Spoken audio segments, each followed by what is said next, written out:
Welcome, ladies and gentlemen. The Swordmasters of Hoeth stand at the ready as we have another Warhammer World Championship matchup today from the group stages, as we have Astur commanding the Azure, and we'll have Zer0 on his beloved Chaos.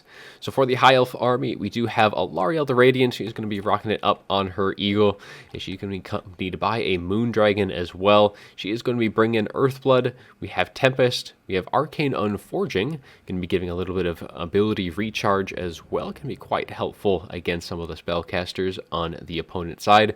We have Arcane Conduit as well as the Star of Averlorn, giving a nice juicy little heal, which is pretty much a traditional or almost a must include with Alarielle.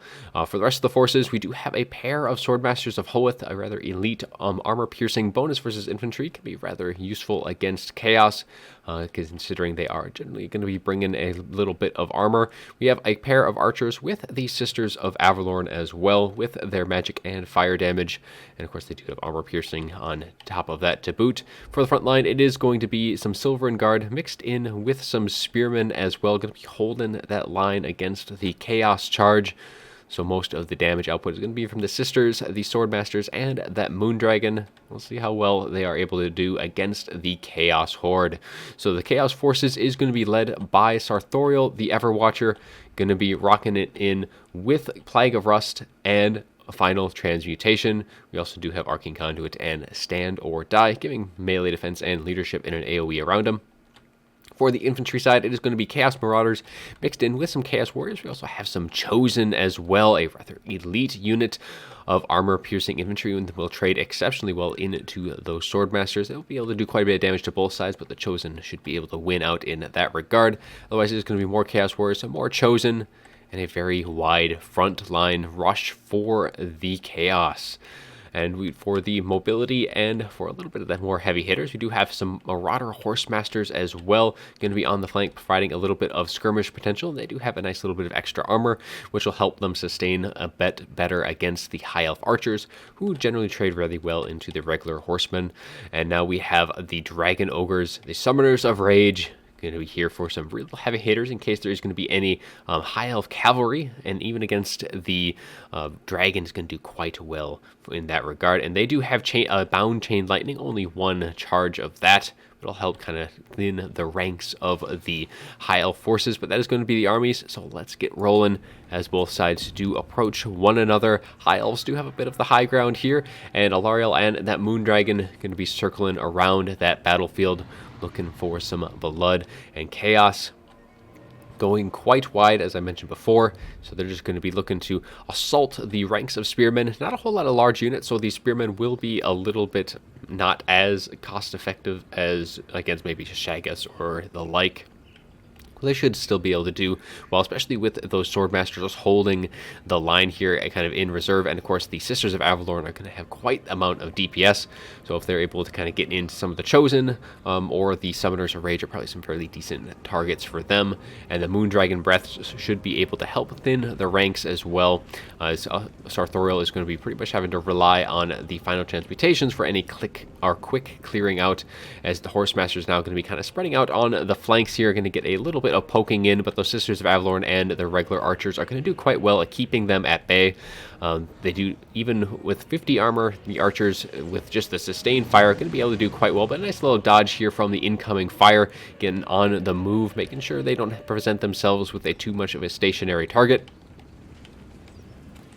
And now the Sisters are going to start firing away. Now, Zer0 does have a pretty nice amount of missile resist, as he does have 50%, but I mean, it is the Sisters of Averlorn after all, but they are going to be changing their attention to those Chosen with great weapons. A very nice choice in that regard. But Zer0 is going to be charging on forward, getting quite ahead of himself, but as the Swordmasters do kind of pull back, seeing that those Chosen are there, going to be allowing the Sisters of Averlorn to get as many shots in as they can, but Zer0 has a considerable amount of mass, so he's just going to be cycling in and out, really disrupting that front line. The Silverin Guard taking a bit of a rear charge there, providing that leadership penalty, and even though they are Silverin, they are getting a little low from that charge as Zer0 continuing to cycle in and out, but the Summoners coming in to those Swordmasters of Hoeth, going to be doing quite a bit of damage to them, as the Swordmasters would much rather be on top of the Chaos Warriors or the Chosen. And those Summoners of Rage are going to be taking quite a bit of shots at point-blank range from the Sisters of Avalorn, and we do have an Earthblood going to be healing up the Spearmen as well as the Swordmasters, but Plague of Rust is also going down on them, reducing their armor all the way down to 30. As Sartorial just continues to cycle in, so those Swordmasters are able to push back those Chaos Warriors without having taken much damage themselves, and that's just showing how well they do trade into those units. Now Chosen, on the other hand, going to be a little bit of a different story to tell, though they have been able to take quite a bit of damage from the shots of the Sisters of Avalorn, but now they are going to start getting pressured in that back line as these Martyr Horsemasters do get on top of them, but Alariel and the Moondragon are going to be very quick to respond, and the Horsemasters will pull out, not wanting to be around too long with that Moondragon so close by. And most of the Chaos Forces, though, are starting to find holes in the formation for the High Elves and are starting to putting pressure on the Archers, and specifically the Sisters of Avalorn. Definitely a unit that they want to shut down as quickly as they can, and hopefully for good. But otherwise, the Summoners of Rage are doing quite well, getting those rear charges into the back line, and the Moondragon really does need to start committing to these engagements. He is being a little too cautious at this point, and that Moondragon is a very expensive unit to not be doing a whole lot, but we're going to be getting a little breath attack in. Most of that shots, though, is going to be dodged by Sartorial. His animations are going to be able to kind of pull him back. Unfortunately, those breath attacks probably would have been better used on the Chosen, trying to clean up the ranks of those Chaos Warriors, as the Swordmasters of Hoeth are getting rather haggard at this point, as the Chosen and the Summoners of Rage just beating them down, and especially with Sartorial charging on in, that leadership is going to be getting, as they're actually terrified from Sartorial. We have a Star of Avalorn going down, going to be healing up Alariel and hopefully trying to heal up the Sisters of Avalorn, but they are going to be pulling out of that area of effect. That we do get a final transmutation going to be dropping down, actually already dropped down, getting some nice damage on the Sisters and prompting that Star of Avalorn's use.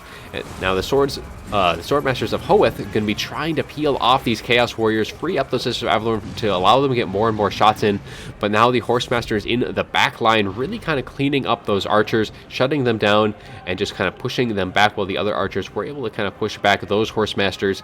There is a lot of infantry left for Chaos at this point, and the Summoners of Rage are sitting quite healthy indeed. They still have all of their models left, but so do the Moondragon and Alariel. They're both sitting very nice in terms of HP, but a lot of their infantry support is pretty much all gone. It is just left to some Archers and a little bit of Spearmen and Silvern Guard on the flanks, but most of their infantry is going to be pretty beat down, and those Chosen are going to be very, very hard for the Moondragon to really deal with, especially with that Summoners of Rage. The Moondragon really does need to try and commit at this point, being a little too cautious, as I was kind of mentioning a bit before. The Archers are not going to be able to really kind of clean out the Chosen quickly enough, and they are losing their advantage of having that infantry support, and I think this is going to be starting to lean more and more into Chaos's favor with what they have left. They still have the mobility advantage. The Moondragon is still a presence on the field, but it is kind of sitting up in the sky, not really doing a whole lot. Sisters, for the time being, are back online and firing into the Chosen as they do approach, and so they will be doing some decent damage to them, but they are sitting very, very close to that white line, and once these Chaos Forces do get close, there isn't going to be anywhere left for them to run, as they are slowly getting beaten down bit by bit. Sartorial finishing off those Archers, and now that Moondragon is going to be pushing off these Horsemasters, but the Summoners of Rage going to be trying to keep that Moondragon on the ground, as they do get a nice little hits into the rear, trying to stun it, but the Moondragon is going to be able to take off into the sky and going to be looking to cycle around and try and get onto some other units.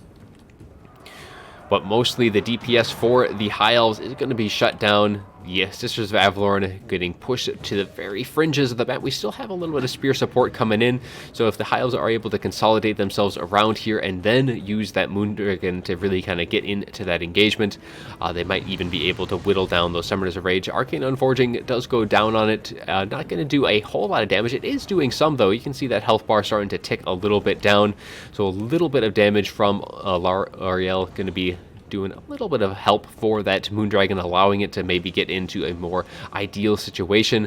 But Chaos looking pretty strong. Balance of power is slightly in their favor. Most of the balance of power for the High Elves, though, is going to be in that Moondragon and Lariel, while the Summoners of Rage and Sartorial, with all of the Chosen that is still left, is going to be the heavy holders for the Chaos balance of power. But now that the sisters finally getting caught out, we do have a Star of Avalorn trying to heal up that Moondragon and Alarielle as best they can. And you're going to see that balance power slowly eke its way back towards center as they do heal quite a bit from that cast. And at least for the High Elves, the Sisters of Avalorn were able to use up most of their ammunition, but I don't think they're going to be any more help at this stage in the fight. And we are looking to be in the final showdown. The spear is going to try and hold back the tides of chaos, but there's just too much infantry left, and these are all Chaos Warriors and Chosen. And these spearmen, and I don't even know if there's any Silverin left, one unit of Silverin, just not going to be quite enough to kind of hold back chaos, though the balance power is actually slightly in High Elves' favor after that Star of Avalorn did kind of finish up. And it looks like we're going to have a nice breath attack there, though. Going to be going right into those Chaos Warriors, and Alarielle is going to be diving in as well, getting an Earthblood as well, trying to heal up all of these spearmen.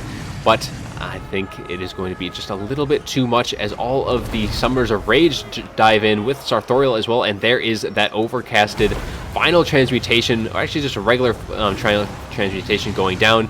But here is where the battle will be decided. Summoners of Rage all surrounding that Moondragon. Alarielle is also being engaged here, almost at her healing cap, but all of the infantry support is now gone for the High Elves, as Chaos still have plenty of units in the periphery. The Horsemaster is going to be firing into that Moondragon, doing some nice decent damage there. But the Summoners of Rage with Sartorial and all of the Chosen is just going to be a little bit too much as that balance power continues to tick more and more into Chaos's favor. Moondragon getting very low in terms of leadership, and a charge from Sartorial might be enough, but it is able to regain some of its leadership, but it takes a mighty hit, and that is going to be pushing itself into army losses. And that is going to be our match, as Chaos does pull through, able to bring down the dragon. And that is going to be our match. So let's take a little look at the after battle report here, just to see how things did fare for both sides. We'll start with the High Elves. So Alarielle getting 1100 in value, actually pretty decent considering she is more of a caster support. Moondragon only getting 1100, and it was definitely a little bit too cautious in this battle. It was just kind of hovering over the battlefield. It was never really assisting the frontline engagements. It really did need to kind of charge in and out of the Chaos Warriors, Chosen, really whittle them down, because the only other tool that they had to deal with Chosen was the Swordmasters of Hoeth, and they were just kind of left to fend against the Chosen, Sartorial, and the Summoners of Rage all by themselves. So they really weren't able to really perform up to their potential. They were able to get some decent value, but still that Moondragon was just a little too cautious throughout the battle, especially with all the healing that Alarielle can give it. It can definitely be a little bit more aggressive. I know the Summoners of Rage are a pretty good counter to it, but yeah, still it needed to be in that front engagement. Sisters of Avalorn racking up 1400, doing some good work there. Even the archers were able to get some decent value, but otherwise the rest of the frontline engagement, just the spears just weren't able to hold back. So just not enough weight was carried by them to allow those Swordmasters and all the archers to really do what they needed to do. Now for the Chaos side, the Summoners of Rage getting 2500 in total value. Definitely paying for themselves, and they had all their models left at the end. They did take quite a bit of damage though, but yeah, still they were a fearsome foe indeed, doing some nice cycle charging, breaking the backs of those Swordmasters. Now for the rest of the forces, the Horsemasters doing very well, able to stay alive and healthy, and that is one thing I really like about the Horsemasters. If they're able to stay around to that late game, use up all of their ammunition, their value is going to be very, very good by the end of that fight. Now for the Chosen, pretty much the counterpart to the Swordmasters of Hoeth, were able to rack up 1800 and 900 between the two of them. And yeah, just having them on the field at the late game really kind of was a really heavy force to deal with, because like the Moondragon alone wasn't quite able to work through all of that elite infantry. And like Silverin, they're more of an anti-large unit, so they're not going to be able to trade very well into those Chosen. Rest of the forces, Chaos Warriors actually got broken down pretty easily by those Swordmasters earlier on. And then Sartorial himself, 3100. Those final transmutations did very, very nice work. And of course, those Plague of Rust were able to help whittle down the Swordmasters on top of that to boot. And his mass and terror was also a very big factor in that late game, making sure that those spearmen were going to be routing off and leaving that Moondragon and Alarielle to fend for themselves. But that is going to be all I have for you today. It was a very fun match, and I'll be looking forward to casting many more of the Warhammer World Championship matches in the days to come, so stay tuned for those. But that is going to be all I have for you today. I do hope you enjoyed the video, and as always, have a good one.